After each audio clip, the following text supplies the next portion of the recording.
So welcome back बच्चों। आज की इस वीडियो में मैं आपसे डिस्कस करने वाला हूं क्लास 9th का एक बहुत ही इंपॉर्टेंट थ्योरम जिसका नाम है मिड पॉइंट थ्योरम।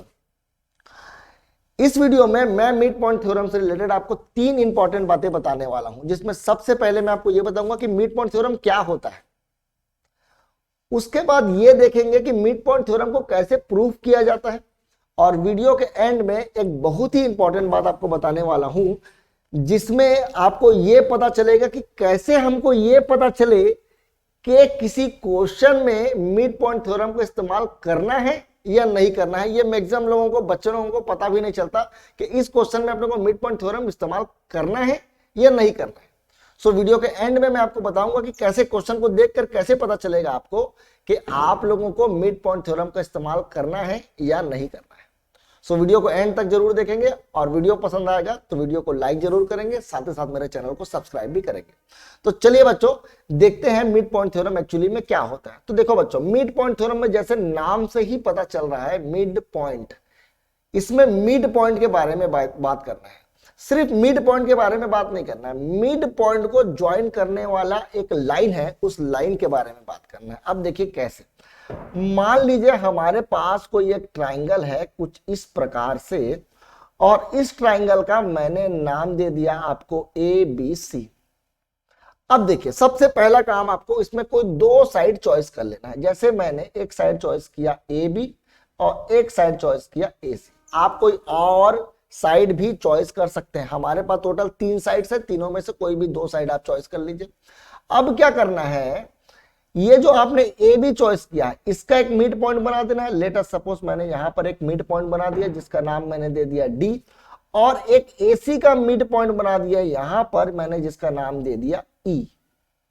अब ये दोनों मिड पॉइंट को ज्वाइन करने वाला जो लाइन है, line which join the mid point of 2 side of triangle, यानी हम उस लाइन के बारे में बात कर रहे हैं बच्चों जो ट्राइंगल के 2 साइड के मिड पॉइंट को ज्वाइन करता है। याद रखेंगे, ट्राइंगल के 2 साइड के मिड पॉइंट को ज्वाइन करने वाला जो लाइन है उसके बारे में बात हो रहा है।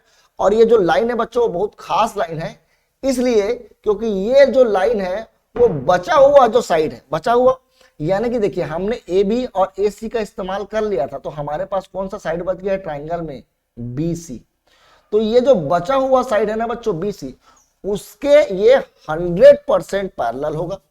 साथ ही साथ ये जो लाइन है डीई वो इस तीसरे साइड के हाफ भी होगा, यानी आधा होगा। यानी मान लीजिए मैंने बीसी का लेंथ को आपको बोल दिया 8 सेंटीमीटर है, तो डी का लेंथ कितना होगा, 4 सेंटीमीटर होगा, यानी उसका आधा होगा, हाफ होगा। सो किसी ट्राइंगल के मिड पॉइंट को, 2 साइड के मिड पॉइंट को ज्वाइन करने वाला जो लाइन होता है वो तीसरे साइड के पैरेलल होता है। ये इसका स्टेटमेंट है। तो सबसे पहले अपने को स्टेटमेंट लिख लेना है और स्टेटमेंट को मेमोराइज कर लेना है, यानी कि याद रख लेना है। देखिए बहुत आसानी से याद रख सकते हैं आप। Line joining mid point, line joining mid point of any two sides of triangle is parallel to third side, is parallel to third side, and also half of it, यानी तीसरे साइड के पैरेलल होगा, साथ ही साथ उसके half भी होगा। ये हमारा क्या था बच्चों, स्टेटमेंट था। ये बिल्कुल से बिल्कुल आपको याद होना चाहिए, क्योंकि स्टेटमेंट अगर आपको नहीं पता है तो आपको ये कैसे पता चलेगा कि मिड पॉइंट थ्योरम क्या होता है। इसको फील करना है बच्चों, मिड पॉइंट थ्योरम एक्चुअली में क्या होता है। तो मिड पॉइंट ट्राइंगल के 2 साइड के मिड पॉइंट को ज्वाइन करने वाला जो लाइन है वो हमेशा तीसरे के पैरेलल होता है बच्चों, और साथ ही साथ उसके हाफ भी होता है।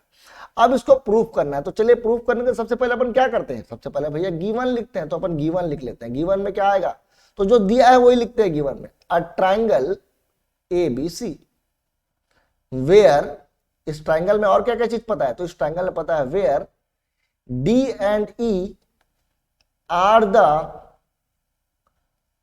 the midpoint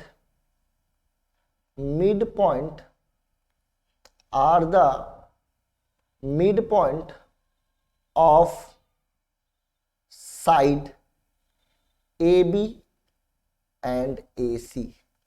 AB और AC का D और E जो है वो मिड पॉइंट है, ये अपने को पता था, गिवन था। अब प्रूफ क्या करना है, ये लिखेंगे टू प्रूफ। क्या प्रूफ करना है भाई, तो ये जो DE लाइन है बच्चों, ये जो DE लाइन दिख रहा है, ये DE लाइन पैरेलल है बचा हुआ तीसरे साइड के। बचा हुआ तीसरा साइड बोले तो BC। साथ ही साथ DE is equal to half of BC, और साथ ही साथ DE जो है वो BC के आधा है। तो ये बातें हम लोगों को दो चीजें इसमें प्रूफ करना है। तो देखिए, प्रूफ करने के लिए ना इसमें छोटा सा कंस्ट्रक्शन करना पड़ता है बच्चों। कंस्ट्रक्शन बिल्कुल से बिल्कुल आपको पता होना चाहिए कि क्या कंस्ट्रक्शन करना है। देखिए, तो अपन क्या करेंगे, अपन जितना बड़ा ये DE है, जितना इसका DE का लेंथ है, उसी के लेंथ के हिसाब से इसको अपन आगे बढ़ा देते हैं कुछ ऐसे। और यहां पर मैंने एक नाम दे दिया, लेट अस सपोज F नाम दे दिया। यानी अपन ने क्या किया है, एक्सटेंड DE टू F। कहां तक एक्सटेंड किया, F तक। सच दैट DE जो है, ये जो DE है वो बराबर हो जाए किसके, EF के।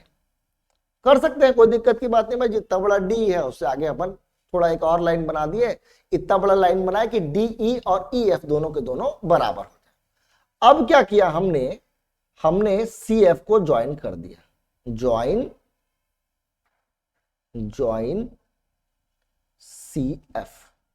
CF को हमने ज्वाइन कर दिया। अब हमारा मेन टारगेट क्या है मैं आपको बता देता हूं बच्चों। हमारा मेन टारगेट है, ये क्वाड्रिलेटरल आपको दिखाई दे रहा होगा जिसका नाम है BCFD। BCFD, ये जो BCFD है ना बच्चों, उसको मैं पैरेललोग्राम प्रूफ करने वाला हूं। अगर ये पैरेललोग्राम प्रूफ हो गया ना तो हमारा काम बन जाएगा। देखिए कैसे, अगर ये पैरेललोग्राम बन गया तो पैरेललोग्राम के अपोजिट साइड्स क्या हो जाते हैं, पैरेलल हो जाते हैं। तो उस हिसाब से BC जो है वो DF के पैरेलल हो जाएगा। समझिए बात को मैं क्या करना चाहता हूं, चीजों को याद रखना बहुत इंपॉर्टेंट होता है। BC को अगर मैंने पैरेललोग्राम प्रूफ कर दिया, किसको, BCFD को, तो BC DF पैरेलल हो जाएंगे। अगर BC और DF पैरेलल हो गया बच्चों तो BC और D भी तो पैरेलल हो जाएगा, क्योंकि DE और DF दोनों एक ही लाइन है, उसी लाइन को ही हमने आगे एक्सटेंड किया था। तो हमारा मेन टारगेट अभी क्या है, फिलहाल BCFD को क्या करना, पैरेललोग्राम प्रूफ करना। और उसको पैरेललोग्राम प्रूफ करने के लिए अपन क्या करेंगे, सबसे पहला काम तो देखिए, मैं इन दोनों ट्राइंगल, एक ट्राइंगल यहां पर दिख रहा है मेरे को और एक ये ट्राइंगल यहां पर दिख रहा है, इन दोनों ट्राइंगल को मैं कॉन्ग्रुएंट प्रूफ करने वाला हूं। तो देखिए कौन से ट्राइंगल को हम प्रूफ करने वाले हैं, प्रूफ में आ जाते हैं। और प्रूफ में दो ट्राइंगल मैं सबसे पहले तो बनाऊंगा। देखिए बच्चों, अगर दो ट्राइंगल को कॉन्ग्रुएंट प्रूफ करना है तो पहले आप दोनों ट्राइंगल को बनाइए और नाम दीजिए, आपको ऑटोमेटिकली पता चल जाएगा। देखिए मैंने जहां पर E नाम देना है एक ट्राइंगल का, दूसरे ट्राइंगल में भी वही नाम दूंगा मैं, इसलिए क्योंकि दोनों में E है और दोनों E बराबर है बच्चों। दोनों जो E हैं वो बराबर होंगे due to vertically opposite angle. यहां पर देखिए आपको वर्टिकली अपोजिट एंगल नजर आ रहा है, ये दोनों एंगल तो बराबर हो गए, हमारा काम बन गया इसमें। अब देखिए बच्चों, जहां पर हमने DE बनाया था, चलिए इसको मैं DE नाम देता हूं, वहां पर मैं दूसरे साइड का EF बनाऊंगा, क्योंकि DE और EF भी दोनों बराबर है, तो ये काम बच गया। अब देखिए मैंने DE नाम दे दिया है एक ट्राइंगल का, इस ट्राइंगल में DE नाम दे दिया है, क्या बच गया, A, तो मैं यहां पर A नाम दे देता हूं। और साथ ही साथ EF हमने ये वाला ट्राइंगल में नाम दे दिया, तो बच गया था C, तो हमने C नाम भी दे दिया। तो हमको अभी फिलहाल एक एंगल पता चल गया और एक साइड पता चल गया। अब देखिए, अगर आप लोग AE को देख रहे होंगे ध्यान से और CE को देख रहे होंगे ध्यान से, देखिए AE, ये हमारा AE है और इसको देखिए CE को। क्या ये AE और CE बराबर है, तो मैं बोलूंगा हाँ बराबर है बच्चों। इसको थोड़ा सा मैं साफ करता हूं ताकि आपको थोड़ा क्लियरली समझ में आ जाए। यहां पर देखिए,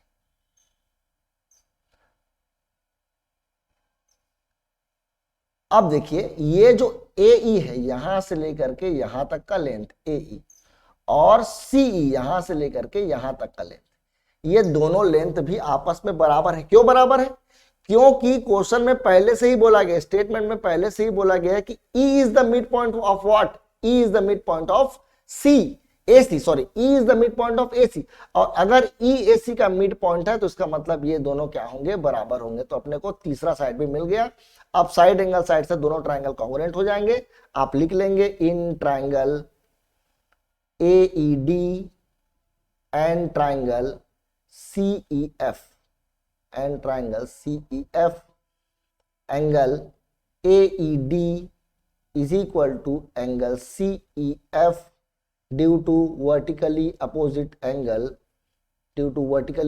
angle, साथ ही साथ AE जो है वो बराबर हो जाएगा किसके? CE के, क्योंकि E जो था मिड पॉइंट था। E is the mid point लिख लेंगे। उसके बाद DE जो है वो EF के बराबर है, मैंने आपको बताया है बाई कंस्ट्रक्शन, तो इसको भी लिख लेंगे। अब देखिए by side angle side triangle AED is congruent to triangle CEF। अब इससे क्या फायदा हुआ? तो इससे फायदा यह हुआ बच्चों, देखिए अब ध्यान से देखेंगे तो आपको समझ में आ जाएगा। इसको मैं थोड़ा सा रफ करता हूं, 1 मिनट रुकेंगे ताकि आप लोगों को थोड़ा क्लियरली समझ में आए कि मैं क्या बनाना चाह रहा हूं। ये हमारा ट्राइंगल था,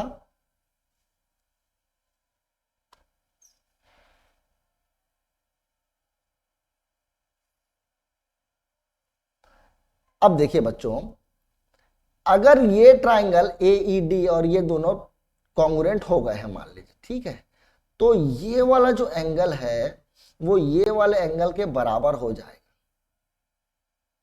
ये वाला जो एंगल है वो ये वाले एंगल के बराबर हो जाएगा। साथ ही साथ अगर मैं बात करूं, अगर ये एंगल, ये वाला जो एंगल A है, यानी ये जो एंगल है इस ट्राइंगल में, और C जो है, अगर दोनों बराबर हो गया है तो AD और CF दोनों लाइन आपस में पैरेलल हो जाना है। अगर ये दोनों लाइन आपस में पैरेलल हो जाना है, कौन कौन? AD और CF, तो यहां पर लिख रहा हूं by CPCT AD is parallel to, sorry, AD by CPCT angle A is equal to angle C। Angle A और C दोनों बराबर हो गए तो क्या हो जाएगा बच्चों? अगर दोनों बराबर हो गए तो क्या हो जाएगा?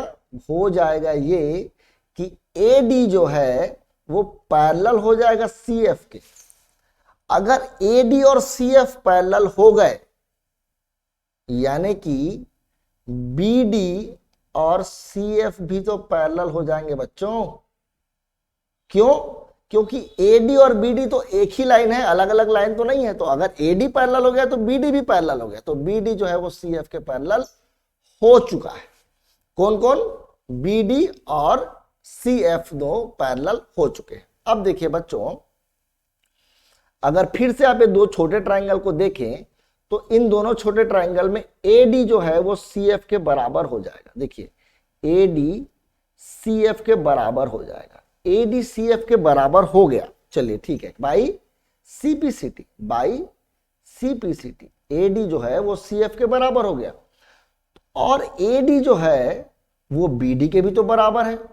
हाँ, ये तो पहले से दिया हुआ था क्वेश्चन में कि भैया ये तो मिड पॉइंट है, ये तो हमको थ्योरम में बोला गया था भैया कि D मिड पॉइंट है, तो ये भी बराबर होगा, पक्का बात है।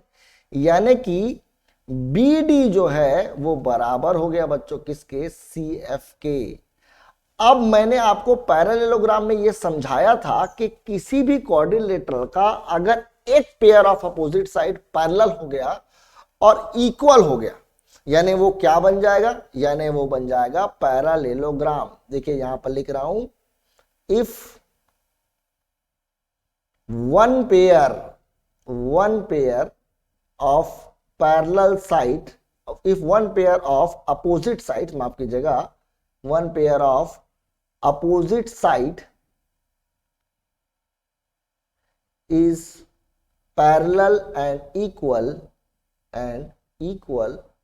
then it is parallelogram।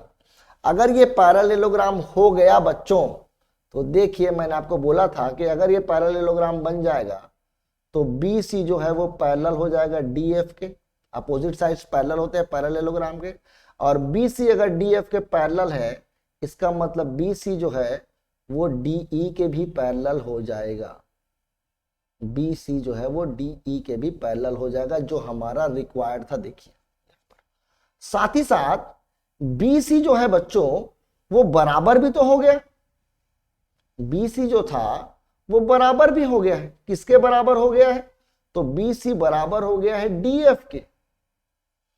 अगर बी सी डी एफ के बराबर हो चुका है, एक मिनट रुकेंगे, अगर BC को देखिए ध्यान से, DF के बराबर हो चुका है, यहां पर से मैं लिख रहा हूं इसको, देखेंगे ध्यान से, BC DF के बराबर हो गया, तो DF तो दो लोगों से मिलकर बना है, एक DE से बना है और एक EF से बना है। अगर DE और EF को देखें तो ये दोनों तो शुरू से ही बराबर थे, यानी कि मैं इसको लिख सकता हूं DE प्लस DE, और ये बन जाएगा 2DE, और 2 को अगर मैंने ट्रांसफर कर दिया तो ये हो जाएगा हाफ BC बराबर DE, जो अपने को क्या करना था, प्रूफ करना था। सो बच्चों सक्सेसफुली हमने क्या प्रूफ कर लिया, हमने ये प्रूफ कर लिया कि किसी भी दो साइड को ज्वाइन करने वाला जो लाइन होता है, किसी भी दो मिड पॉइंट को ज्वाइन करने वाला जो लाइन होता है वो तीसरे साइड के पैरेलल होता है, साथ ही साथ उसके हाफ भी होता है, ये अपने को याद रखना है। अब देखिए बच्चों तीसरी इंपॉर्टेंट बात जो मैं आपको बताने वाला था वीडियो के एंड में, वो ये है कि अगर कभी किसी क्वेश्चन में आप लोगों को ये बोला जाता है कि this 2 points are midpoint of this 2 lines, यानी कि जब भी आपको मिड पॉइंट के बारे में जब भी बोला जाएगा कि ये 2 पॉइंट या ये 3 पॉइंट या 4 पॉइंट मिड पॉइंट है किसी दो साइड के, तो आपको एक ट्राइंगल का फॉर्मेशन पहले करना है। अगर आपको एक ट्राइंगल में किसी भी दो साइड के मिड पॉइंट अगर आप लोगों को दिखेंगे, तो वहां पर आप लोग क्या लगाना है, वहां पर आप लोगों को मिड पॉइंट थ्योरम लगाना ही लगाना है। ये मैं नेक्स्ट वीडियो में कुछ क्वेश्चंस इस मिड पॉइंट थ्योरम से रिलेटेड आपसे डिस्कस भी करूंगा, बताऊंगा किस तरीके से होता है। तो जब भी आपको बोलेगा मिड पॉइंट है, तब आप समझ जाना क्वेश्चन में कि यहां पर मेरे को पक्का क्या लगाना है, मिड पॉइंट थ्योरम लगाना। ये बहुत ही इंपॉर्टेंट बात है बच्चों, इस पर बिल्कुल खास ध्यान रखेंगे। सो इस वीडियो के लिए इतना ही। अगर आपको वीडियो पसंद आया हो तो आप वीडियो को लाइक कर सकते हैं, साथ ही साथ मेरे चैनल को सब्सक्राइब कर सकते हैं, इससे मुझे थोड़ा मोटिवेशन मिलेगा। Thank you.